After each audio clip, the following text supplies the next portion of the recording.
Hello 10th class, this is Deepti Singh. आज हम पढ़ने वाले हैं संस्कृति का स्वरूप, रिटन बाय डॉक्टर वासुदेव शरण अग्रवाल जी द्वारा। ठीक है, इस चैप्टर को पढ़ने से पहले आप समझ जाइए संस्कृति किसे कहते हैं। संस्कृति मीन्स व्हाट।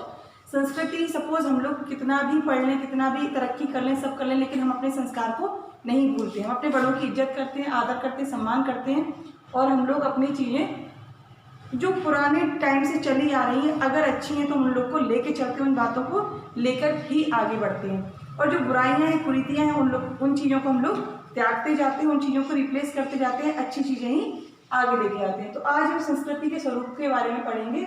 डॉक्टर वासुदेव शरण अग्रवाल जी द्वारा ये लिखित है, ये निबंध है। कौन सी रचना है ये? निबंध। तो हम लोग, आपको डॉक्टर वासुदेव शरण अग्रवाल जी के बारे में बुक में मिल जाएगा, आपको बुक में से लिख लेना है, पढ़ लेना है।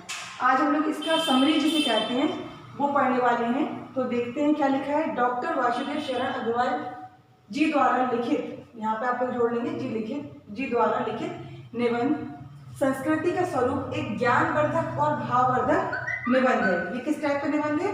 ये ज्ञानवर्धक, मतलब ज्ञान तो देता है, और भाववर्धक हमें भाव बताता है कि इसमें क्या भाव छुपा हुआ है।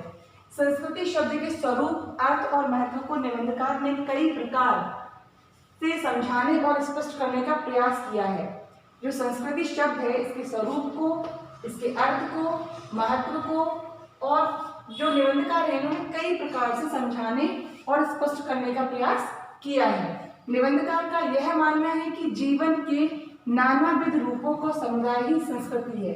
नानाविध रूप क्या होते हैं? मतलब तरह तरह की जो हम लोग की लाइफ में चीजें आती हैं, घटनाएं होती हैं, वो ही उनका समुदाय, मतलब ग्रुप ही संस्कृति है। संस्कृति के इन रूपों का उत्तराधिकार भी हमारे साथ साथ चलता रहता है। मीन्स पीढ़ी दर पीढ़ी हम लोग देखते हैं कि क्या क्या हो रहा है, जो अच्छा हो रहा है वो आगे बढ़ता जाता है, जो बुराइयां होती हैं उन्हें हम लोग लेफ्ट करते जाते हैं। धर्म, दर्शन, साहित्य, कला उसी के अंग हैं। चाहे वो धर्म हो, दर्शन हो, साहित्य हो, कला हो, सभी किसके अंग हैं? संस्कृति के। बुद्धि के संबल से ही राष्ट्र का संवर्धन संभव होता है। अगर बुद्धि अच्छी है तो हम लोग को एक संवर्धन का मतलब होता है किसी में ग्रोथ होना। तो हमारे राष्ट्र की जो ग्रोथ है वो कैसे होगी? अगर हमारी बुद्धि अच्छी है तो। इसका सबसे प्रबल कार्य संस्कृति की साधना है। संस्कृति की साधना का मतलब क्या हो गया? हमें अपने जो पुरातन टाइम से चले आ रही चीजें हैं, अच्छाइयाँ हैं, उनको लेके चलना ही हमारा उद्देश्य है। संस्कृति की उर्वर भूमि के लिए आवश्यक है। उर्वर भूमि का मतलब उपजाऊ भूमि, यानी कि संस्कृति को उपजाऊ यानी कि अच्छा बनाने के लिए आवश्यक है पुरानी और नई मान्यताओं का मेल मिलाप। समझ में आया? पुरानी और नई से मतलब क्या? पुरानी जो अच्छाई हैं उनको लेके चलेंगे, जो बुराइयां हैं उन्हें छोड़ते चलेंगे, और उनकी जगह जो रिप्लेसमेंट होगा वो एक नए ऊर्जा और नई विचार के साथ होगा और अच्छा होगा। जैसे अभी नरेंद्र मोदी ने क्या किया है, जो शिक्षा नीति है वो चेंज कर दी है। वो किस तरह से चेंज हुई है? अब हम लोग के सभी के अंदर जो चेंजेस आएंगे, टीचर्स के अंदर, बच्चे के अंदर, एक एक पर्टिकुलर बच्चे पर जो ध्यान जाएगा, नई शिक्षा नीति बहुत ही अच्छी तरह से यूज की जाएगी। चलिए, इसके लिए किसी प्रकार के दुराग्रह से मुक्ति नितांत आवश्यक है। दुराग्रह का मतलब क्या हो गया कि किसी चीज के लिए आप अगर फिट कर लेते हैं, नहीं यही करना है, चाहे वो गलत ही क्यों ना हो, क्योंकि ये काम चला आ रहा है। जैसे सती प्रथा, तो सती प्रथा एक तरह से गलत था, लेकिन बहुत टाइम तक वो नहीं माना गया, उसको सही माना गया।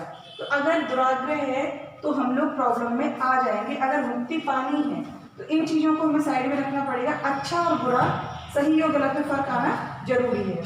यही कारण है कि जब कर्म से भयभीत व्यक्ति केवल विचारों की उलझन में फंस जाता है। देखिए यहाँ पर तो वही बात है, कर्म से भयभीत यानी कि इंसान काम नहीं कर रहा है, केवल विचार बना रहा है। विचार ये करना चाहिए, ये नहीं करना चाहिए, ऐसा कर सकते हैं, ये नहीं कर सकते हैं, कर्म नहीं कर रहा है, तो वो उलझन में फंस जाता है। तब वह जीवन की किसी नई पद्धति या संस्कृति को जन्म नहीं दे पाता, क्योंकि वो कर्मशील तो है ही नहीं अभी।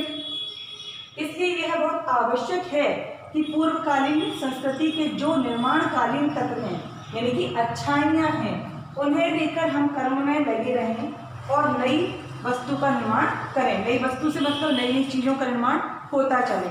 अच्छाइयों को लेकर बढ़ना है, बुराइयों को हटाते चलना है। जैसे अगर आपने जैसे पढ़ाई कर रहे हो, पढ़ाई भी कैसी हो गई, कल तक जो मिस्टेक्स की हैं उनको नहीं करना है, दोहराना नहीं है। अब मैं उसको आगे नहीं लेके जाना है, अच्छी चीज़ों को लेके जाना है। अगर टाइम टेबल नहीं बना है तो टाइम टेबल के अकॉर्डिंग पढ़ना है, इस टाइप से। निबंधकार का अंततः मतलब अंत में क्या कहना है, यह मानना है कि जीवन को उठाने वाले जो नियम हैं वे जब आत्मा में बसने लगते हैं, यानी कि हमें कोई कहे नहीं, दीप्ति मैम बोले, मम्मा बोले, पापा बोले बेटा आपको पढ़ना चाहिए, you are in 10th class, नहीं, जब हमारी आत्मा में स्वयं ये बात आ जाती है, जैसे चेतन भगत ने कहा कि उनके अगर लेक्चर आप सुनते होंगे या उनकी पोयम या स्टोरीज वगैरह देखते होंगे तो वो हमेशा ये कहते हैं मैं औकात से बाहर। तो औकात कौन सी बात आ जाती है, औकात से बाहर हमें अपनी लिमिट कौन सी क्रॉस करनी है, अच्छाइयों के लिए, आगे बढ़ने के लिए। जब हम लोग समझ जाते हैं हाँ 10th में है, 10th में इतना परसेंटेज चाहिए, तो आप बहुत आगे जाएंगे। अगर आपने सोचा ही नहीं कि एग्जाम होने या नहीं, कोरोना चल रहा है नो प्रॉब्लम, तो आप वहीं पे डाउन हो जाएंगे। चलिए आगे देखते हैं। तभी धर्म का सच्चा आरंभ मानना चाहिए। आपके अकॉर्डिंग आप 10th क्लास में, तो धर्म का सच्चा आरंभ क्या होगा, आप अपने आप को समझें, आपको क्या करना है ये चीज ध्यान दें, आपका अभी जो कर्म है वो आप करें। ऐसा नहीं कि आप अभी से मान लो कि धर्म की बात हुई तो आप कौन से धर्म के बारे में सोचने लगे।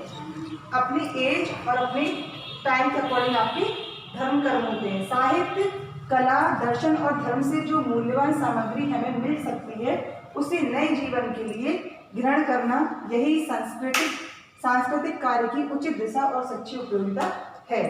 टोटल मतलब मिला के तो आपको समझ में आया होगा। संस्कृति ने भी आपको वही समझाया जो तुलसीदास जी ने विनय के पद में समझाया है कि do your work only, do your कर्म ओनली। फल की चिंता नहीं करनी है। अगर हमें सही और गलत का पता है, हम अपने तरीके से अपनी राह पकड़ते हैं, हम सही गाइडेंस में काम करते हैं, तो हमें कोई भी आगे बढ़ने से नहीं रोक पाएगा। आई थिंक समझ में आ गया होगा। आपको ये लिख लेना है, आगे मैं आपको चैप्टर के लाइन बाय लाइन समझाऊंगी उसका मतलब क्या है। Okay, thank you.